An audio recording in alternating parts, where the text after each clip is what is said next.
Irã, Israel, Estados Unidos, certo? Tivemos aí um cenário ontem de um ataque dos Estados Unidos ao Irã, e isso muda o cenário do que a gente vinha vivendo até então. Agora é uma guerra direta dos Estados Unidos contra o Irã, algo que os Estados Unidos aí ensaiou ao longo dos últimos 20 anos, desde a chamada Guerra ao Terror, feita lá pela doutrina Bush, e que nós tivemos a entrada no Afeganistão, a entrada no Iraque, mas nunca a entrada no Irã diretamente. Os Estados Unidos já vinha com esse cenário de dizer que queria atacar, que queria ter esse cenário, mas nem o próprio Trump atacou no último governo e agora parte para cima, o que muda, o que escala o cenário da guerra completamente diferente do que nós tínhamos até então, ok? Então vamos lá, esse cenário, o que ele nos traz? Trump versus Khamenei, o líder supremo do Irã. O que isso significa na prática? Vai ter terceira guerra mundial? Qual é a questão? O que vai acontecer agora? Qual que é o envolvimento do Brasil? O BRICS, a China, a Rússia e tal. Então vou explicar para vocês,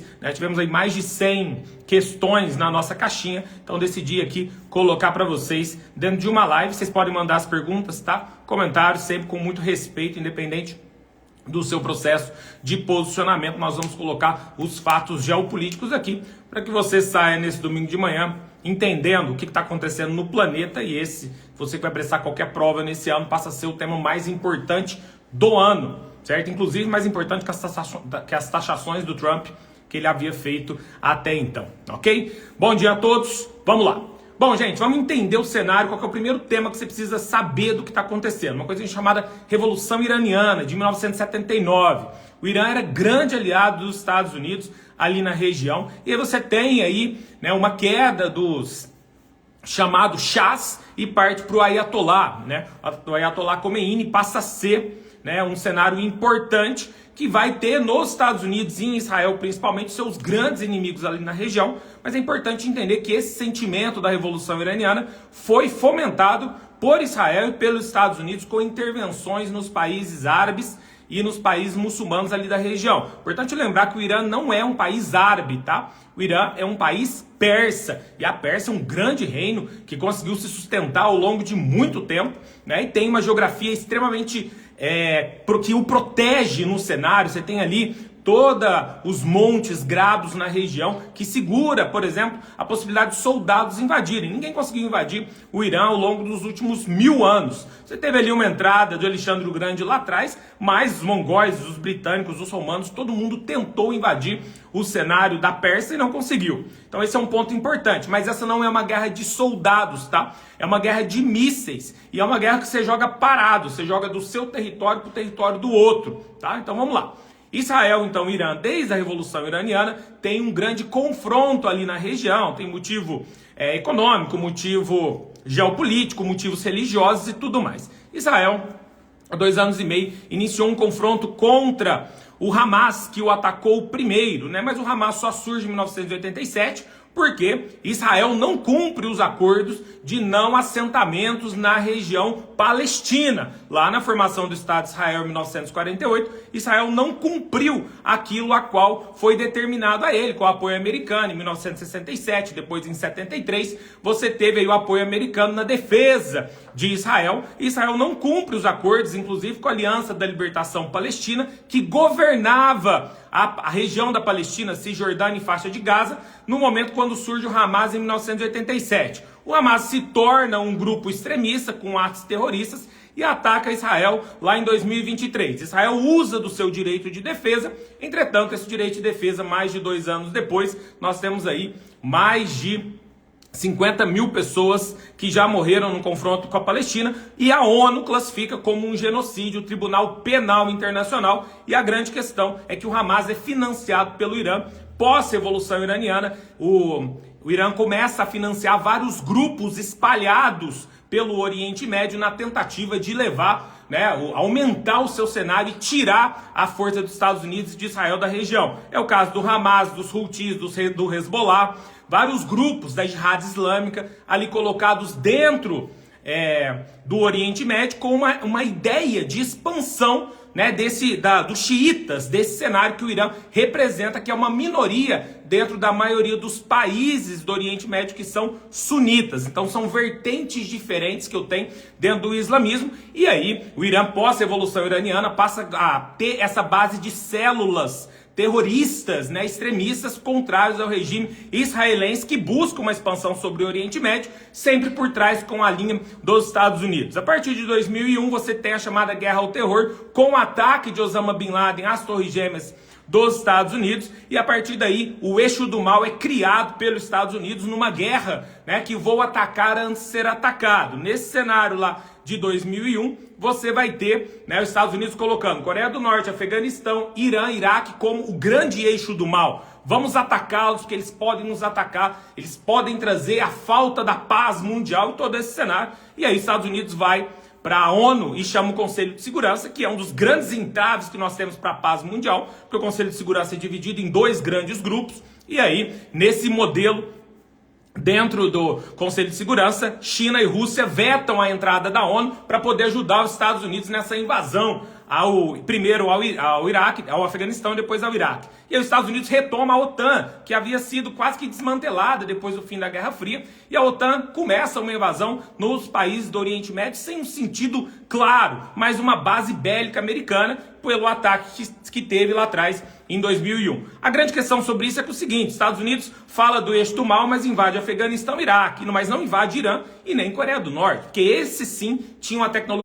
importante ali, que nós vamos ter. Estados Unidos não ataca o Irã e não ataca a Coreia do Norte, mas fala que vai atacar e fica nesse imbróglio até então. Voltando para a guerra de Israel com a Palestina, o Hamas é financiado pelo Irã e o tempo todo os Estados Unidos falam: vamos atacar o Irã, o programa nuclear iraniano e tal. E o Irã assinou o chamado TNP, Tratado de Não Proliferação de Armas Nucleares, que Israel não assinou, porque em tese quem pode ter arma nuclear no mundo são os 5 do Conselho de Segurança da ONU, certo? Esses 5 são Estados Unidos, Rússia, China, Reino Unido e França. E o Israel não poderia ter, mas tem as ogivas nucleares, entre 50 e 75 ogivas nucleares, financiadas pelos Estados Unidos. E o Irã também não poderia ter, mas assinou o acordo TNP, que o Trump saiu lá em 2017, por dizer que o Irã não estava cumprindo o TNP. O Irã, a partir daí, sai mesmo. E aí vira uma questão mais tensa no processo como um todo. No ano passado,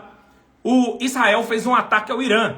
E olha que interessante esse posicionamento. Israel faz um ataque ao Irã da seguinte forma: avisa o dia, onde vai atacar e por que ataca. Faz um ataque no meio do deserto do Irã, não mata ninguém. O mundo entra numa tensão gigantesca nesse momento, em abril de 2024. O Irã demora 2 semanas e responde. Manda um ataque também, avisa o dia e que horas que vai fazer esse ataque. E ataca. Quando o Irã ataca Israel, Israel devolve mais um ataque, mas também avisando e tudo mais. Não houve mortes nesse ataque. Houve uma menina que se machucou, mas não houve mortes nesse cenário. E aqui chama a atenção o posicionamento do Biden, presidente americano, que apoiava todo o cenário de Israel contra o Hamas lá na Palestina, mas disse naquele momento: Joe Biden, não apoio o Irã nesse avanço do Irã, Joe Biden, não apoio Israel nesse avanço de Israel sobre o Irã.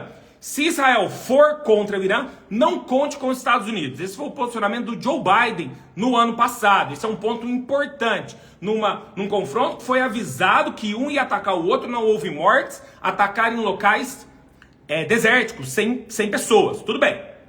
Esse foi o posicionamento lá atrás. Agora, neste ano, Netanyahu possui uma péssima aprovação dentro de Israel. Nós temos eleição no ano que vem. Netanyahu está condenado pelo Tribunal Penal Internacional a várias manifestações internas dentro de Israel contrários a ele. Então, se Netanyahu sair do poder hoje, possivelmente ele é preso. Tá? Essa é uma ainda mais se um outro grupo toma o poder de forma dentro do processo eleitoral, ele tende a perder e a ser preso, né, lá no Tribunal de Haia. Esse é um cenário importante.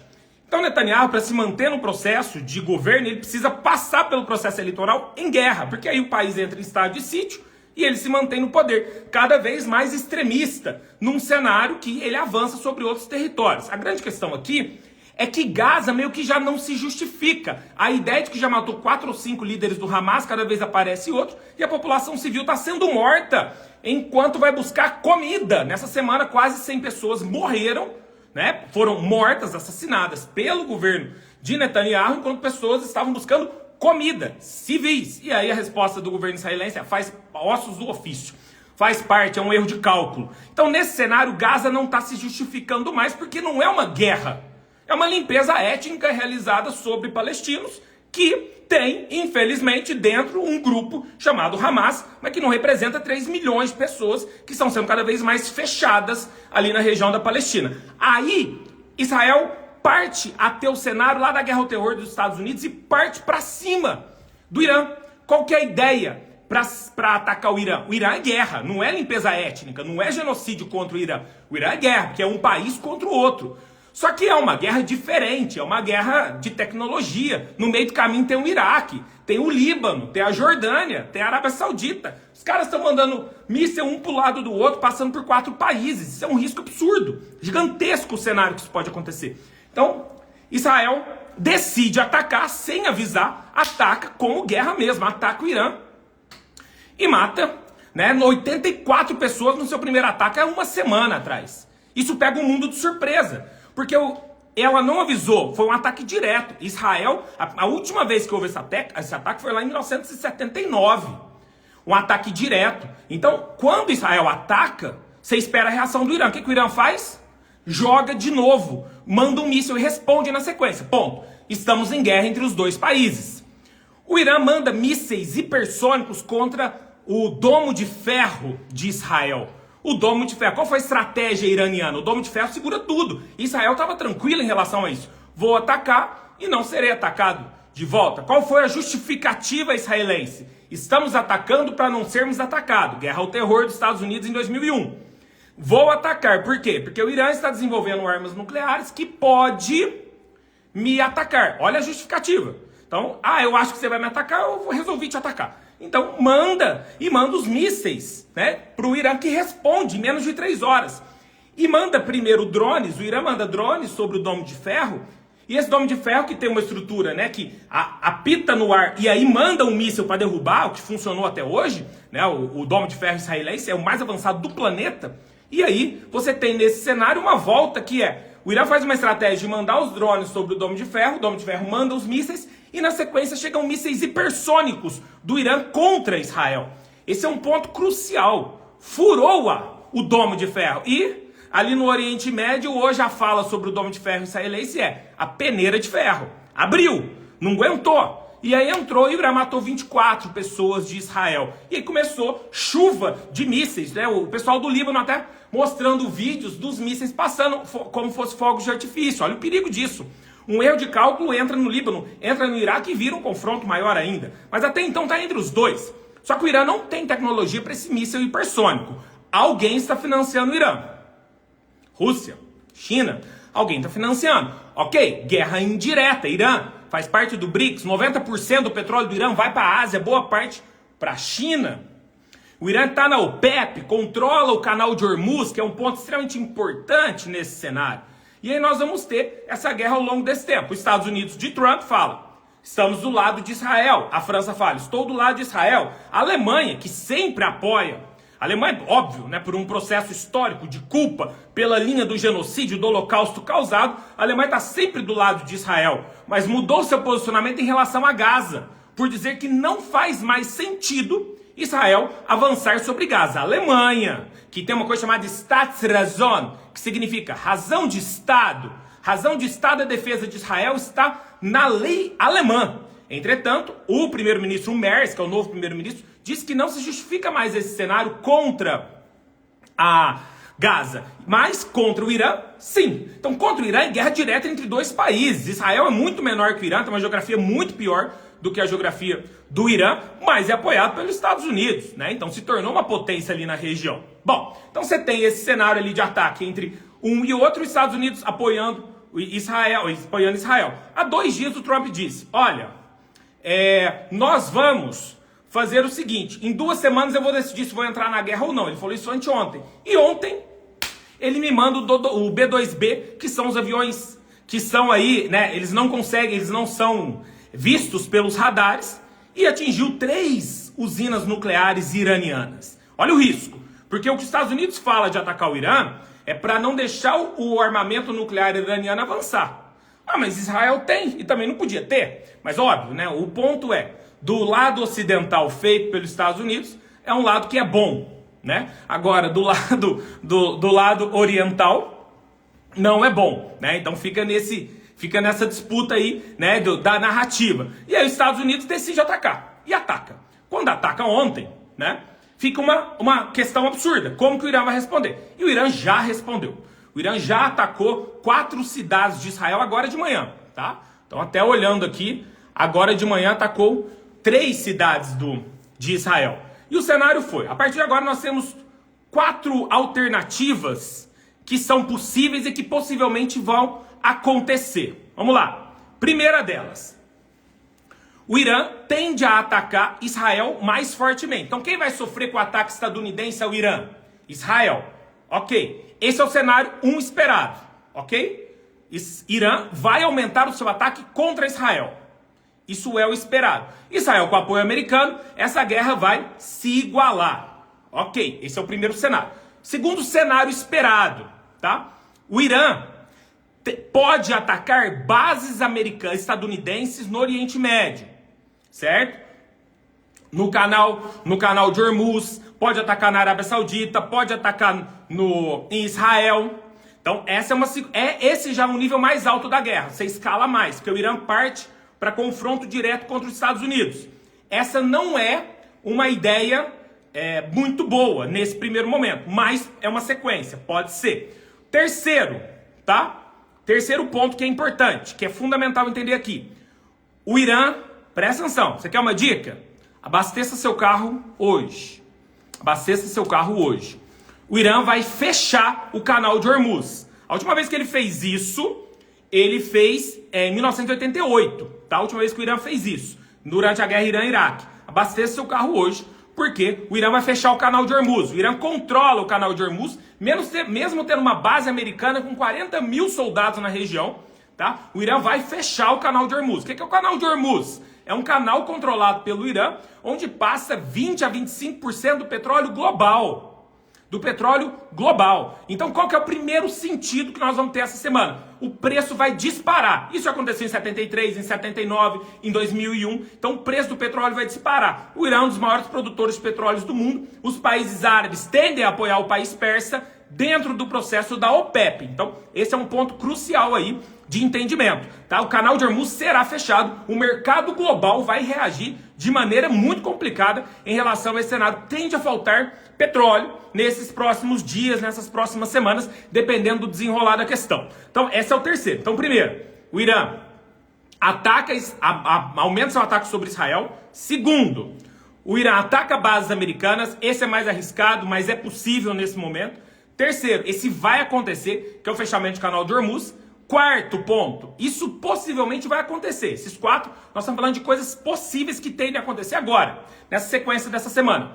Quarta, nós temos um cenário fundamental que é o seguinte: o Irã tem várias células e bases espalhadas pelo planeta, pelo Ocidente, que são células terroristas, que já foram ativadas algumas vezes durante empecilhos entre o Irã e países europeus, por exemplo. A tendência é que nós tenhamos novamente um cenário de aumento de estruturas terroristas, tá? Contra grupos ocidentais. Esse é um processo importante. Você tem várias células que estão aí, né, desmanteladas ou paradas em vários locais, tá? E a partir daí você vai entrar, tá, numa base de ataques das linhas terroristas do Irã financiando. Isso é bem possível que aconteça, tá? Então esse é um ponto. Max, esses 4 pontos, eles são... isso pode levar a uma terceira guerra mundial? Esses 4 são esperados. Estamos numa terceira guerra mundial? Não. Ainda não estamos, espero que não cheguemos nela. Mas o que acontece para ter uma guerra mundial? Eu preciso que os Estados Unidos estejam nessa guerra, ele já está diretamente, e eu preciso que uma superpotência entre e vá de cara contra os Estados Unidos. Esse é um outro ponto crucial, tá? Então vamos lá. Max, a China tende a entrar nesse conflito? Não. A China, historicamente, não é um país bélico. A China age de outras formas. né, pela influência, pelo cenário governamental, mas a China não é um país de confronto bélico. Isso é uma coisa importante, senão já tinham tomado o Taiwan na marra, tá? Então esse é um ponto importante. A China não é de entrar no confronto. Diferente do que acontece com os Estados Unidos. Os Estados Unidos gosta do confronto bélico, faz parte do seu processo histórico, de mostrar a força e tal. Agora, quem que pode entrar, tá? Quem que pode entrar? Rússia, tá? A Rússia pode entrar. Por quê? Porque a Rússia é da estrutura bélica também. O Putin, ele tá na negociação com o lance da Ucrânia, pode jogar a Ucrânia para cima dos Estados Unidos no ponto de negociação. Olha, você não quer que para lá a guerra da Ucrânia? Vamos parar do jeito que tá aqui. Eu tomo essa parte que eu já tô e você não avança sobre o Irã. Irã é grande aliado econômico, né, de petróleo com a Rússia. É um ponto importante, é um aliado de força lá dentro. Para a Rússia é pior. O Irã, nesse confronto direto com os Estados Unidos, ela não quer, e ela não quer perder esse grande apoio também. E aí, qual foi a primeira reunião que o ministro da guerra, tá? Você vai ter todo o cenário nesse início da guerra relacionado à Rússia. Então, o primeiro-ministro do Irã hoje disse, amanhã vou me reunir com quem? Com Putin. Então, o Putin amanhã vai dar uma resposta para o planeta em relação a como se a Rússia vai entrar ou não. E nisso tudo nós estamos falando de uma guerra relacionada a países que têm bombas nucleares, tá? Então, esse é um ponto importante. É uma guerra diferente, é uma guerra moderna, é uma guerra que se joga parado para destruir o outro do seu país. Não é uma guerra que você leva um avião para jogar uma bomba. É uma guerra que você joga de um ponto para o outro, certo? E aí você passa por vários países trazendo um grande problema, tá? E risco que nós temos até então. Estamos numa terceira guerra mundial? Não. É possível escalar para ela? Sim. Você acredita que isso vai acontecer? Não. Qual é o próximo passo? Na minha visão, Putin será o mediador desse cenário, tá? Putin vai ser aquele que vai mediar a possibilidade desse cenário aumentar ou não. Porque se o Putin falar, eu vou entrar, aí nós estamos falando de um ponto de Trump contra Putin, num cenário que aí as forças se igualam. Então qual é o cenário esperado daqui para frente? Que essa tensão continue aí ao longo de uma semana pelo menos, tá? Com Israel e Irã se atacando, Estados Unidos tende a fazer mais um ou dois ataques, mas dentro de um cenário esperado, tá? De não escalar mais. O posicionamento da Rússia é crucial para a gente ver o que pode ser o desenrolar desses próximos dias. Ok? Então, aqui, uma explicação direta para vocês do que está acontecendo nesse cenário, tá? Entre Israel e Irã, com aqueles 4 pontos que eu comentei. Bom, se você não faz parte do nosso grupo de WhatsApp, tá? Manda uma mensagem inbox, que aqui no direct, que a gente manda o link para você entrar no nosso grupo de WhatsApp para falar sobre as questões das atualidades, da geopolítica e tudo mais. Ok? Bom, deixo aberto aqui nesses últimos 2 minutos aí para você colocar alguma pergunta que você possa ter, tá? Para que eu responda para você. Vamos lá. Fica gravado? Fica, gente. Vou deixar gravado. Combinado? Pode deixar. Ó, mais de 70 pessoas com a gente aqui. Legal. Certo? Bom, pessoal, é isso. Atualizados num domingo de manhã, manda uma mensagem inbox que você vai entrar no nosso grupo de WhatsApp para falar sobre atualidades geopolítica e te preparar para suas provas e para entender o que está acontecendo